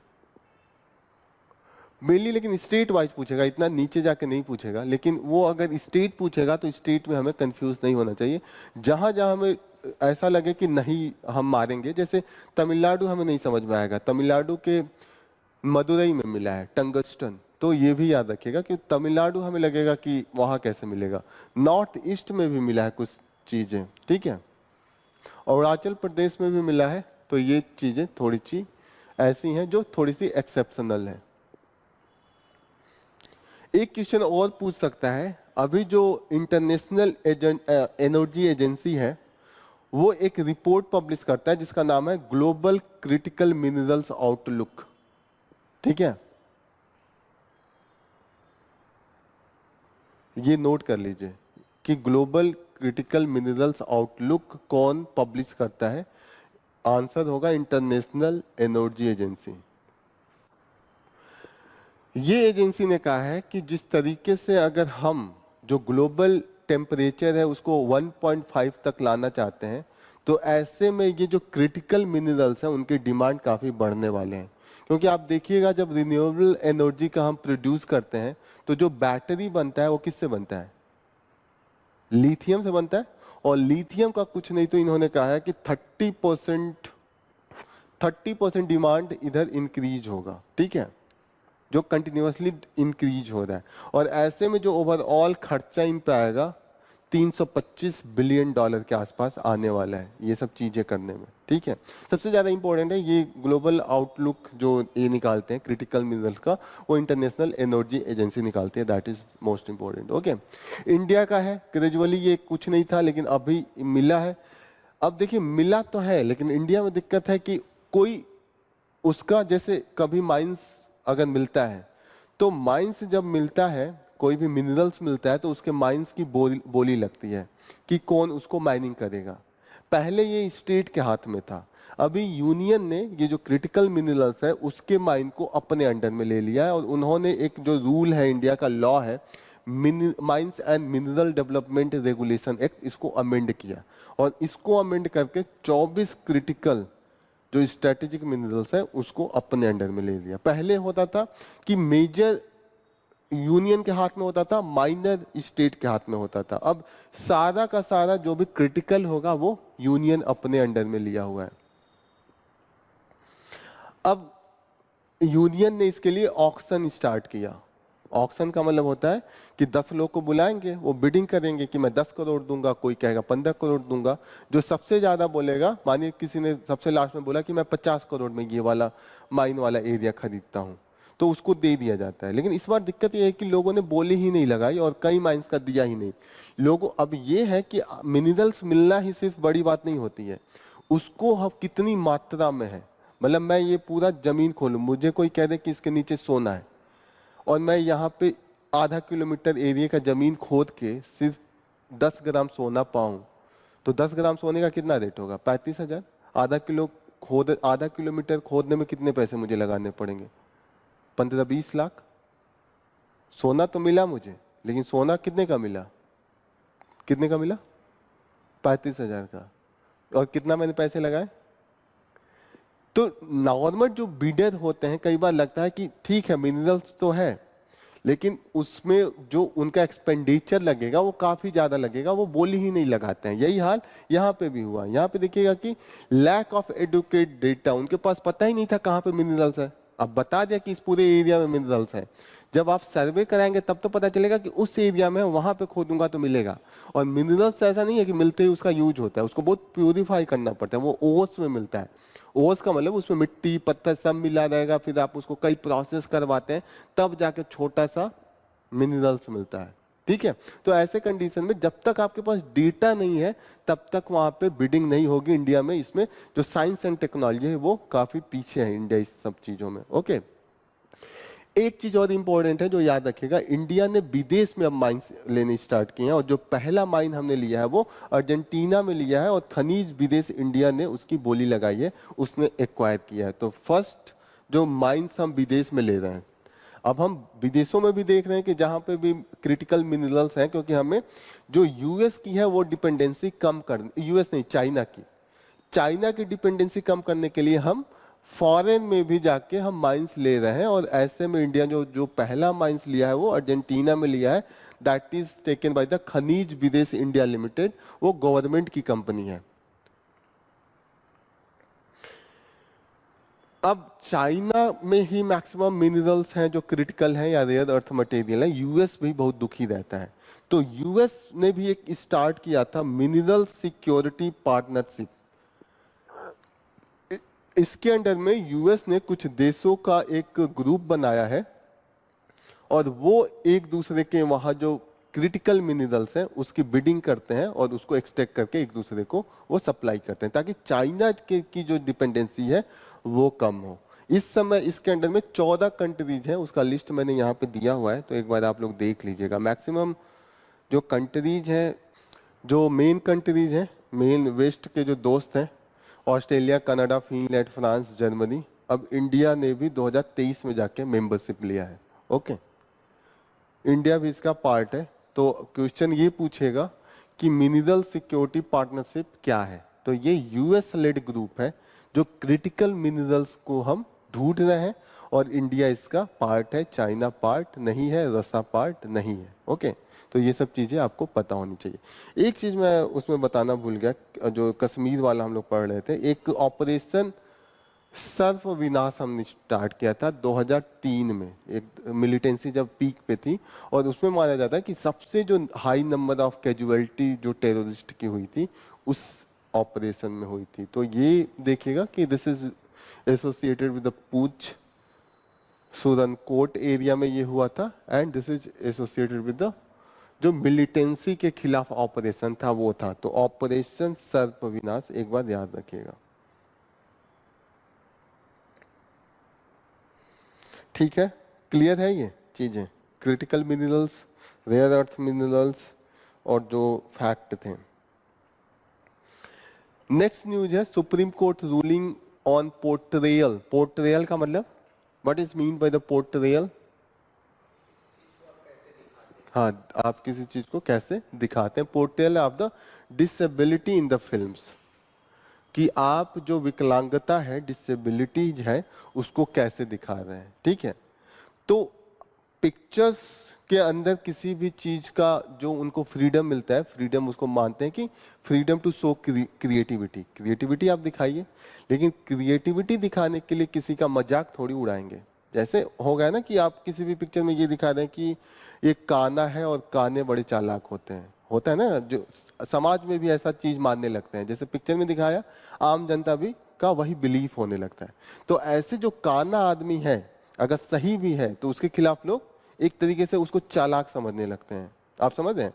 या किसी को ये दिखा दिया कि इसका मतलब विकलांग है, जरूर पाप किया होगा पिछले जन्म में, तभी है। आप पिक्चर में ये दिखा रहे हैं, ऐसे भी लोगों का मानना होता है, तो ये और मजबूत होने लगता है। लेकिन ये तो कोई भी विकलांग हो सकता है, ये तो नॉर्मल है ना कि आदमी, हो सकता है कि पोलियो के कारण विकलांग हो, तो ये तो बीमारी थी, या कोई और रीजन हो, तो उसके कोई भी बीमार हो सकता है, किसी को भी कोई भी डिसेबिलिटी में जा सकता है। तो ऐसे कंडीशन में आप एक स्टीरियोटाइप नहीं बना सकते हैं कि इस तरीके के लोग ऐसे ही होते हैं, और पिक्चर में आप दिखाते हैं तो लोग ज्यादा बिलीव करते हैं। तो ऐसे कंडीशन में सुप्रीम कोर्ट ने ये कहा कि जैसे आंख मिचौरी एक पिक्चर आया था, उसमें ये सब चीजें काफी निगेटिव में दिखाई गई थी। तो ऐसे केस में सुप्रीम कोर्ट में ये गया कि भाई, जब आप कह रहे हैं कि आपको फ्रीडम ऑफ एक्सप्रेशन है, जैसे आर्टिकल 19 में freedom of speech and expression है, तो आप एक्सप्रेस भी कैसे कर सकते हैं चीजों को, लेकिन एक्सप्रेशन का ये चीज नहीं होना चाहिए कि आप चीजों को ऐसे करने लगे कि वो स्टीरियोटाइपिंग दिखाने लगे। स्टीरियोटाइपिंग का मतलब यहां पे है स्टीरियोटाइपिंग, स्टिग्मेटाइजेशन। स्टिग्मेटाइजेशन का मतलब क्या हुआ?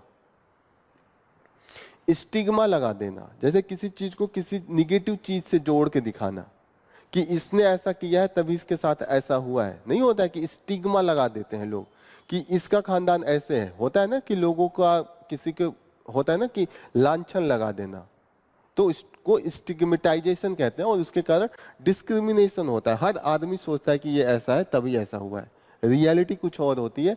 तो कहीं ना कहीं आप ऐसे वर्ड, जैसे होता है ना पिक्चर में, आप कोई लंगड़ा है तो उसको आप कह रहे हैं क्रिपल है, क्रिपल है, समझ है ना, कि रेंगने वाला टाइप का है, रेंगता फिरता है, तो आप उसको नॉर्मल कहिए ना कि उसके पैर में कुछ दिक्कत है। आप उसको एकदम निगेटिव वर्ड में नहीं कर सकते। तो ये सब चीजों को लेके सुप्रीम कोर्ट ने कहा कि ये सब जितनी भी चीज है वो सब आप हटाइए। जहां पे भी ये सब का वर्ड हुआ है, जहां पे भी आपने निगेटिव दिखा है, तो वो सब चीजें हटनी चाहिए। और उसके लिए ऑलरेडी हमारे पास एक्ट है, 2017 में हमारे पास एक्ट आया था, right of person with the disability act. उसमें बहुत से राइट्स हैं ऑलरेडी डिसेबिलिटी पीपल का, कि जो भी हॉस्पिटल बनना चाहिए उसमें रैंप होना चाहिए, कॉलेज में भी रैंप होना चाहिए, और विजुअली जो भी डिसेबल हैं, जिनके आंख में दिक्कत है, उनके लिए आप बुक बना रहे हैं तो वो ऐसा हो कि ब्राइनरी लिपि में होनी चाहिए जहाँ पे वो पढ़ सकें। ओके, तो ये सब चीजें ऑलरेडी है, लेकिन इसका इम्प्लीमेंटेशन बहुत कम है, इम्प्लीमेंटेशन इफेक्टिव नहीं है, ये सब चीजें दिक्कत है। ऑलरेडी और भी एक्ट हैं जो जितने भी लोग पर्सन विद डिसेबिलिटी हैं उनके लिए कुछ ना कुछ पॉजिटिव प्रोविजन है। जैसे नेशनल ट्रस्ट एक्ट है, इसमें भी पॉजिटिव प्रोविजन है, rehabilitation council of India act है, and mental health care act है। इस सब में कहीं ना कहीं जितने भी डिसेबिलिटी पर्सन है उनके लिए कुछ ना कुछ, उनके खिलाफ डिस्क्रिमिनेशन ना हो, ऑलरेडी लॉ है। लेकिन दिक्कत यह है कि इसका इम्प्लीमेंटेशन नहीं है। चीजें समझ में आ रही हैं? जैसे एक्ट में तो लिख दिया कि हर हॉस्पिटल में रैंप होना चाहिए, या हर बिल्डिंग जो भी पब्लिक बिल्डिंग है उसमें रैंप, रैंप का मतलब समझ है ना, कि जो एक तो सीढ़ी नीवा होता है और एक ऐसे होता है, ताकि कोई अगर पैर में उसको दिक्कत है तो आराम से वो पकड़ के चढ़ सके। जैसे होता है ना कि रैंप पे चढ़ना इजी होता है, जैसे मेरे पैर में कोई दिक्कत है तो मैं सीढ़ी पे नहीं चढ़ पाऊंगा, पैर उठाना पड़ेगा। रैंप पे इजीली ऐसे ऐसे सड़क सड़क के भी आदमी थोड़ा चल सकता है। क्लियर हो रही है ये चीजें? और भी चीज है, जैसे कि बुक्स जितने भी हैं, अगर आप एग्जाम ले रहे हैं तो उसमें अगर कोई पर्सन डिसेबिलिटी है तो उसको प्रॉपर कैसे पढ़ सके वो सब प्रोविजन कराइए, लेकिन वो सब चीजें मिसिंग है। जो डिसेबिलिटी पर्सन है उनके लिए दो तरीके की राइट्स की बात किया जाता है, एक मेडिकल एंड दूसरा जो होता है सोशल मॉडल पे राइट्स होने चाहिए। मेडिकल मतलब मेडिकली उनके लिए सारा कुछ प्रोवाइड कीजिए। सोशली में ये होता है कि जो सोसाइटी है उनके खिलाफ जितने भी निगेटिव चीज है वो हटवानी होती है। होता है ना सोशल डिस्क्रिमिनेशन। मेडिकली में ये होगा कि जैसे किसी आदमी को हाथ में दिक्कत है तो मेडिकली उसका जो हाथ में कुछ मशीन लगाना है वो सस्ता मिलना चाहिए, तभी तो उसके राइट्स वापस आएंगे। अगर हमारे हाथ में कट गए और ऊपर से मेरा मशीन लगा के इसमें कुछ लगा दिया गया ताकि मैं कुछ काम कर सकूं, तो कहीं ना कहीं वो मेडिकली मॉडल है कि मेडिकल उसके राइट्स की बात हो रही है। एक सोशल मॉडल्स हो गया, सोशल मॉडल में अब निकल के आ रहा है ह्यूमन राइट्स का मॉडल, कि जो ह्यूमन होने के नाते आपके राइट्स है that will be part of the social model. चीजें समझ में आ रही हैं?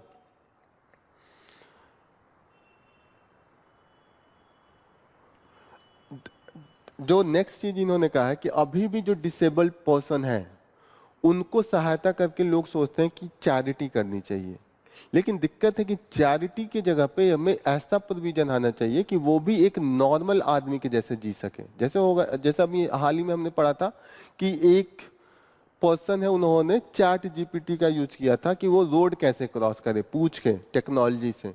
तो हमें दूसरे पे डिपेंडेंसी हटा दी जाए तो क्या होगा? हमारा खुद का राइट्स होगा, सेल्फ रिस्पेक्ट होगा, हमें किसी के दया के भरोसे नहीं जीना होगा। दया के भरोसे कब तक जिए? अगर दया के भरोसे है तो कहीं ना कहीं हम सेल्फ डिपेंडेंसी नहीं आ रही है। आर यू गेटिंग ना? चीजें समझ में आ रही हैं कि दया मत दिखाइए, हमारे लिए जो राइट्स है वो दीजिए। हमें खुद मैं चढ़ जाऊंगा, रैंप होगा तो खुद अगर आप मेरे पास टेक्नोलॉजी दे देंगे तो खुद मैं क्रॉस कर जाऊंगा, तो मुझे किसी की दया की भी जरूरत नहीं होगी और मैं खुद सेल्फ रिस्पेक्ट से जीऊंगा। तो that is the main thing that this article is talking about. ये कह रहे हैं कि गवर्नमेंट भी दिव्यांग कह रही है, लेकिन दिव्यांग कहीं ना कहीं कह के ये दिखा रही है कि स्पेशल उनका ट्रीटमेंट हो रहा है। लेकिन आप स्पेशल मत कीजिए, बस राइट दे दीजिए। आप हमें ऐसे जैसे सिंबॉलिक रिस्पेक्ट मत कीजिए। जैसे नहीं होता है कि गांव में या अपने जो समाज है वहां पे औरत को कहा जाएगा कि देवी है, ठीक है, सिंबॉलिकली नो आपने देवी बोल दिया, लेकिन जब बात होगी कि औरत कहेगी कि मुझे जाना है कुछ काम से, अकेले जाना है, तो आप अकेले नहीं जाने देंगे, शक के नजर से देखेंगे। आर यू गेटिंग ना? आपने देवी तो बना दिया लेकिन राइट नहीं दे रहे ना। जब वही लड़की जाके कहेगी कि मुझे प्रॉपर्टी में राइट चाहिए, जमीन में भी राइट चाहिए, तो घर वाले देंगे? देवी तुरंत भूल जाते हैं, राइट्स नहीं देते हैं। अगर एक लड़का एक लड़की है, एक ही खानदान में, एक भाई एक बहन है, तो अगर फादर को पैसा देना होगा पढ़ाने के लिए और पैसे कम है और दो में से एक ही को पढ़ाएगा तो वो लड़के को पढ़ाएगा, लड़की को नहीं पढ़ाएगा। जनरली यही होता है ना। तो आप देवी कहने का फायदा क्या जब राइट्स ही नहीं दे रहे? तो ये कह रहे हैं कि आप फालतू का, जैसे आप सिंबॉलिक कुछ मत दीजिए, आप उनके राइट्स को दीजिए।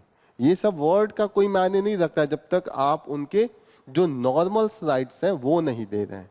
Is it clear?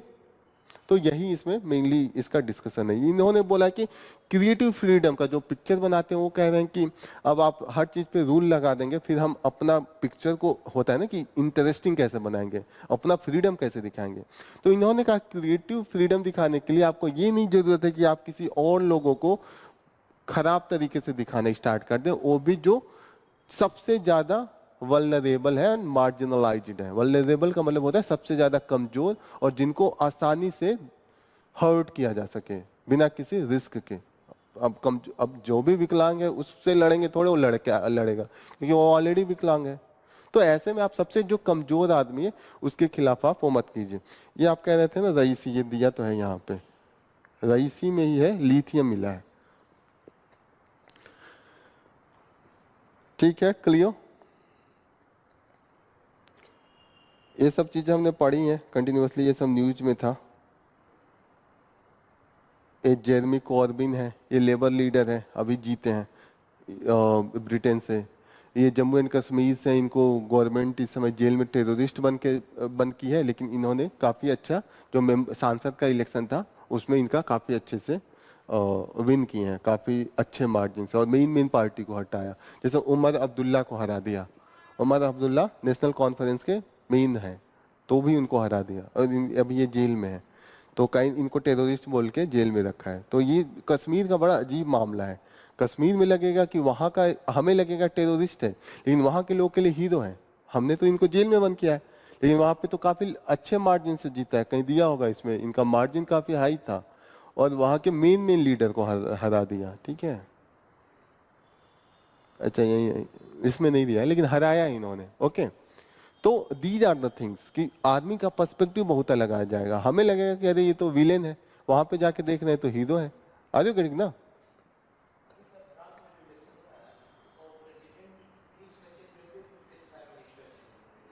अभी तो इलेक्शन जो हुआ वो प्रेसिडेंट के लिए हुआ है।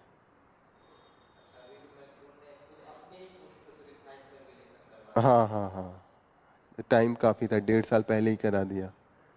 लेकिन उनका सेक्रीफाई हुआ है, लेकिन लेफ्ट पार्टी तो जीत गई ना। वो हराना चाहते थे राइट विंग को, तो राइट विंग तो हार ही गई। राइट विंग तो 3rd नंबर पर आई है, कहीं दिया हुआ है इसमें। राइट विंग तो तीसरे पे चली गई, सबसे ज्यादा लेफ्टिस्ट को मिला है। फिर उसके बाद मैक्रोन की पार्टी को 168 मिला है, और जो राइट विंग जो जीत रही थी, जो अभी यूरोपियन यूनियन का इलेक्शन था, तो उसमें सबसे ज्यादा थी, तो वो तो सबसे पीछे चली गई। तो यही चाहते थे, मैक्रोन का तो बात हो गया, लेकिन ये है कि उनको अपना पोस्ट नहीं मिले। वहां पे मीन है जो लेफ्ट है, अब वो बात करते हैं कि जो हम वहां पे फूड प्राइस है या गैस का प्राइस है ये सब हाइक नहीं करेंगे, और जो भी मिनिमम वेज है इसको बढ़ा देंगे, और जो पेंशन, जैसे ये दिखाना चाहते थे कि अगर अभी तुरंत, जैसे होता है ना कि खुद को सिंपैथी ले लेना, जैसे इनका ये मानना था कि अगर अभी यूरोपियन यूनियन का इलेक्शन हुआ, उसमें जो राइट विंग थी वो काफी अच्छे मार्जिन से जीत के गई है। अब ये चेंज हो रहा है, पहले राइट विंग को कोई पूछता भी नहीं था। पहले ये था कि ये लोग जो राइट विंग एक्सट्रीमिस्ट है, वो जो हिटलर है उसको सपोर्ट करने लगते हैं, उसका जो नाजी थॉट था उसको सपोर्ट करने लगते हैं। तो अभी तक कोई वो नहीं था। जैसे आप सोचिए कि भारत में कुछ ऐसे लोग हैं जो गांधी के मारने के सपोर्टर हैं, और जो ऐसे हैं कि एंटी गांधी थॉट के हो जाए, ठीक है, या बहुत एकदम एक्सट्रीमिस्ट हो जाए कि किसी भी माइनॉरिटी को रहने का अधिकार नहीं है, सबको मार के भगा देना चाहिए। ठीक है, तो ऐसे में ये होता है कि पहले लोगों ने नहीं किया ऐसा। मैं कुछ कमेंट नहीं देना चाहता हूँ जो कंट्रोवर्शियल बन जाए। जैसे होता है कि इंडिया में जो 1947 जब था, तो पार्टीशन हुआ। एक जो था मुस्लिम लीग था, और दूसरा हिंदूवादी ग्रुप था। एक मांग कर रहा था कि हिंदू राष्ट्र होना चाहिए, एक मांग कर रहा था कि मुस्लिम्स के नाम पे होना चाहिए। ठीक है, अब बंटवारा इसी के नाम पे हुआ, हिंदू राष्ट्र मुस्लिम राष्ट्र। ठीक है, उस समय दोनों टॉप पे थे, पॉपुलैरिटी बढ़ रही थी। ठीक है, हो गया बंटवारा, लोगों में एक दूसरे के खिलाफ गुस्सा भी था, लेकिन गांधी का भी एक वैल्यू था उस समय। गांधी को बीच में लोग मॉडरेट समझने लगे थे, लेकिन जब 1948 में गांधी को गोली मार दिया नाथूराम गोडसे ने, वो हिंदू एक्सट्रीमिस्ट थे, ठीक है। तो ऐसे केस में क्या हुआ, लोग जो हिंदूवादी के सपोर्ट में थे, जैसे गांधी कह रहे थे कि अरे ये किसी के नहीं होते, ये हिंदुओं को भी एक दिन नहीं छोड़ेंगे, लेकिन जब तक गांधी को नहीं मारा था तब तक विश्वास नहीं हो रहा था। लेकिन जब गांधी को मार दिया तो ये लोगों में लग गया ना, अरे सच में ये तो किसी को भी मार सकते हैं। तो नेहरू ने ये कह कह के नेहरू ने तुरंत इसका बहुत फायदा उठाया। नेहरू ने कहा देखो देखो आरएसएस ऐसी ही थी, ये किसी को भी नहीं छोड़ सकती, ये सिर्फ मुस्लिमों के नहीं हिंदुओं के भी खिलाफ हो जाएगी, ठीक है। तो आरएसएस गायब हो गया था, 10-15 साल तक आरएसएस था ही नहीं। आज यू गेटिंग ना, कि तुरंत उन्होंने उसका फायदा उठा लिया। एक तरीके से ये भी कहा जाता है कि गांधी के डेथ को एक तरीके से फायदा भी हुआ इंडिया को। अगर गांधी नहीं मरे होते तो आरएसएस बहुत मजबूत हो गई होती उसी समय, एक्सट्रीमिज्म जो गया होता, लेकिन गांधी को मारने के बाद एक सिंपैथी हो गया ना, कि जो एक साथ जो रहने वाला रहेगा वो सबके साथ एक साथ रहेगा, और जो लड़ने वाला रहेगा उसको हर चीज बंटवारा लगवा दीजिए, और बाद में वो अपने ही घर में अपने भाई के साथ भी लड़ेगा। लड़ने वाला किसी को का नहीं होता है, वो तो कहेगा भाई भी अलग घर में रहे। और जो मिल के रहने वाला होता है वो पूरे फैमिली के कई पुश्तों के साथ भी रह सकता है, पूरे गाँव के भी साथ रह सकता है। और जो नहीं रहने वाला रहेगा, आप कितना भी धर्म के नाम पे हटा दीजिए, फिर आप जात के नाम पे हटा दीजिए, फिर अपने कुल के नाम पे हटा दीजिए, वो घर में भी आके लड़ेगा। आप समझ रहे हैं ना, कि जो मिल के रहने, तो गांधी का यही था कि अगर मिल के ही रहना, सब रहे, लड़ना हो तो लड़ने के लिए तो आप मुस्लिम हटा दीजिए, तो अंदर आपस में दलित और ठाकुर लड़ेंगे, ब्राह्मण बनिया लड़ेंगे, सब लड़ेंगे ना आपस में। लड़ने के लिए तो बहुत से डिवीजन है। तो ऐसे कंडीशन में उनका था कि एक ही साथ जो रहने वाले रहेंगे, तो ऐसे में हम धर्म के नाम पे नहीं बांट सकते। पता चले धर्म के नाम पे है, कल को आप धर्म के ही नाम पे अंदर बंटवारा कर दे कि ये शिव वाले ज्यादा वो है तो शिव वाला देश बनेगा, होगा ना, कि फिर वैष्णव वाला देश बनेगा, राम वाला देश बनेगा, होता है ना। आपस में आप बांटना चाहे तो भगवान के नाम पे बांट सकते हैं। तो ये बंटवारे का नहीं होगा, जो रहना है तो सब रहेंगे। तो ऐसे कंडीशन में ये मॉडर्न कॉन्सेप्ट था। तो ऐसे कंडीशन में मैक्रोन ने, जैसे एक एग्जांपल दे रहा हूं, मैक्रोन के केस में था कि इसका, अब मैं सिंपैथी ले लूंगा कि मैं पोस्ट के लिए नहीं लड़ रहा हूं, मैं एक आइडियोलॉजी के लिए लड़ रहा हूं, कि जो नाजी सपोर्टर है, तो कुछ लोग मॉडरेट भी होते हैं, वो नाजी का सपोर्ट करने लगते हैं, तो वो लोग तुरंत सोचेंगे अरे अरे नहीं, कम से कम यही सही है, ठीक है ना। चीजें समझ में आ रही है मैं क्या कहना चाहता हूँ, क्या कन्वे करना चाहता हूँ, कैसे इंपैक्ट आया। क्या मैक्रोन चाहते थे, मैक्रोन चाहते थे कि जो बीच वाले हैं वो अपना सैक्रिफाइस दिखा के कहीं ना कहीं एंटी जो राइट विंग्स है उसके खिलाफ उस लहर को मोड़ दिया जाए। तो लहर तो मुड़ी है, जो जिस तरीके से राइट विंग जीती थी यूरोपियन यूनियन में, तो वो नहीं लड़े हैं। नेक्स्ट इंपॉर्टेंट न्यूज है कि न्यूट्रिनो के लिए एक हम लोग लैब बना रहे हैं, that is into the Tamil Nadu का थेनी एक डिस्ट्रिक्ट है वहां पे, ठीक है। तो ये न्यूट्रिनो जो होता है, माना जाता है कि ये सबसे ज्यादा मिस्टीरियस पार्टिकल है। ये हमारे आसपास हर जगह न्यूट्रिनो है, हमारे शरीर से भी गुजर रहा है, हमें दिखता नहीं है ये, और ये हमारे शरीर से इंटरेक्ट भी नहीं करता है, तो हम जान नहीं पाते कहाँ है। तो इस न्यूट्रिनो को ऑब्जर्व करने के लिए हम एक लैब बना रहे हैं जहां पे इस पार्टिकल को जान सकें। और ये पार्टिकल किसी चीज से इंटरेक्ट नहीं करता, तो ये यूनिवर्स में चारों तरफ ट्रेवल कर रहा है। आर यू गेटिंग ना, जैसे सन है, सन आएगा तो इससे टकरा के बदल जाएगा रास्ता, हम हमारे शरीर में भी वो हीट बन के एब्जॉर्ब हो जाता है। लेकिन न्यूट्रिनो है, वो आपके शरीर से भी गुजर रहा है, आपको पता नहीं है, वो कोई इंपैक्ट नहीं करेगा आप पे। आर यू गेटिंग ना।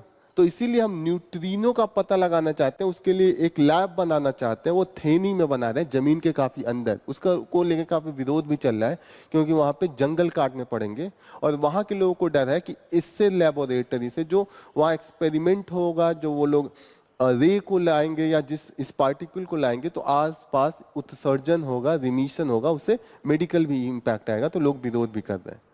लेकिन इसका ये कह रहे हैं कि ये नोबेल इनको पुरस्कार पहले ही मिल चुका है, कि इन्होंने कहा कि नहीं, इससे फायदा होगा, हम यूनिवर्स को जान पाएंगे कि यूनिवर्स के जो मैटर्स हैं कैसे ओरिजिन हुआ ना, यूनिवर्स बिग बैंग हुआ, फिर धीरे धीरे चीजें मैटर बनी, कैसे बनी।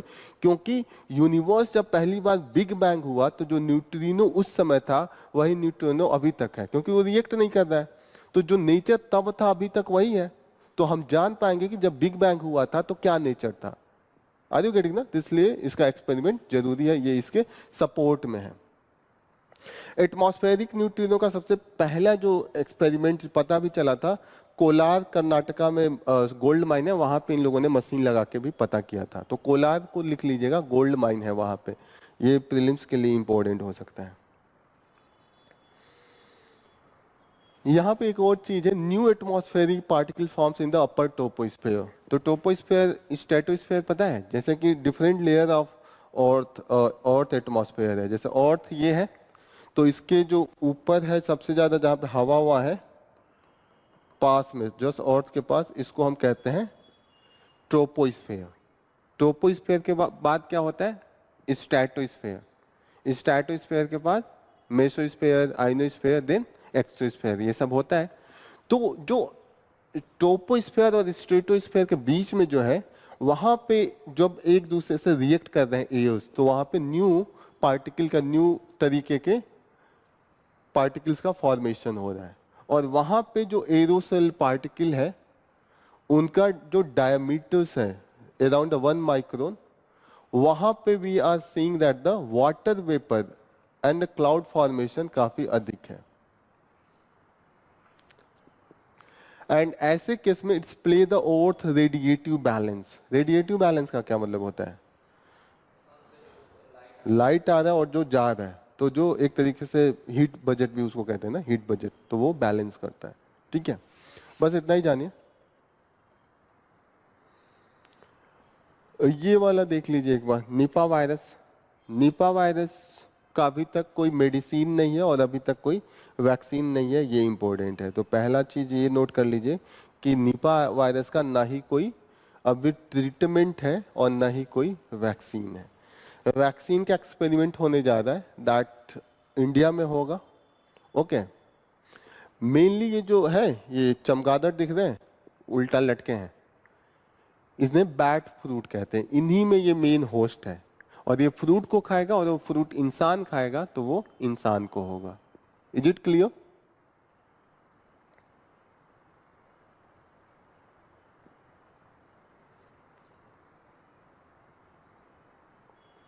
निपा वायरस में जो डेथ रेट है 40 से 45% है।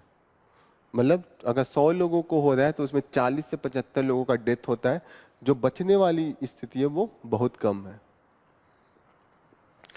बना लेकिन इसको यूएस का जो डिफेंस फोर्स है उसके अंडर में डिपार्टमेंट है, वो इस वैक्सीन को बना रहा है। ट्रायल इंडिया में हो रहा है, क्योंकि मैक्सिमम इसके केसेस जो है इंडिया एंड बांग्लादेश में पाए जाते हैं, तो इंडिया एंड बांग्लादेश में इसका मेनली हो रहा है। ठीक है, दूसरा है, ये थोड़ा सा फैक्ट है कि जो बैट होता है उसका हार्ट रेट जो होता है मैक्सिमम जाता है 90।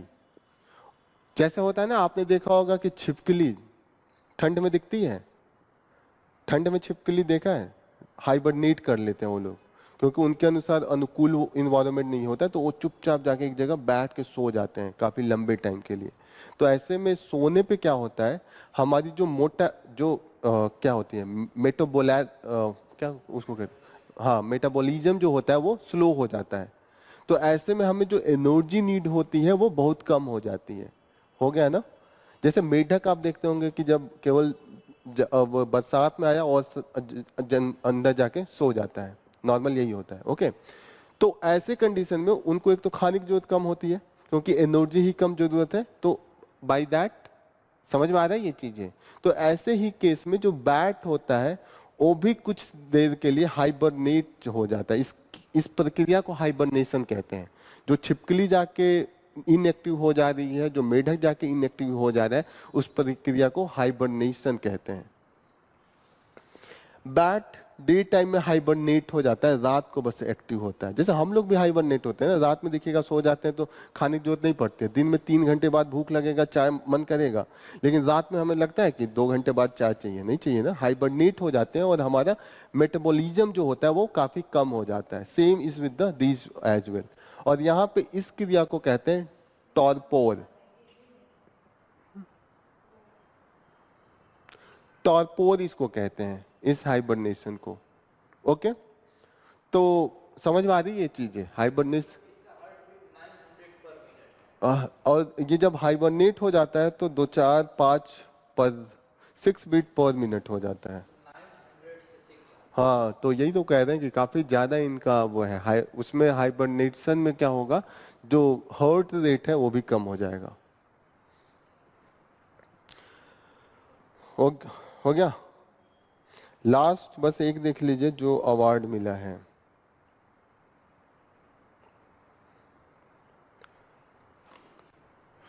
क्रेजी क्रेजी कोवा, इन्होंने सेकेंड टाइम ये जीता है, एक साल में 2 बार जीता है, ठीक है।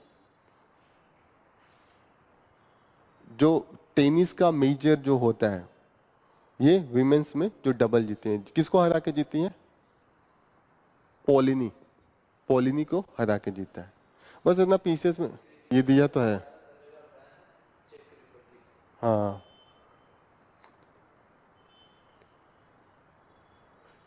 चेक रिपब्लिक की है, ठीक है। वही नाम लग रहा था कि स्टोन यूरोप की ही है।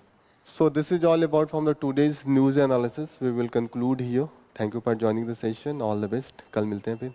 जय हिंद।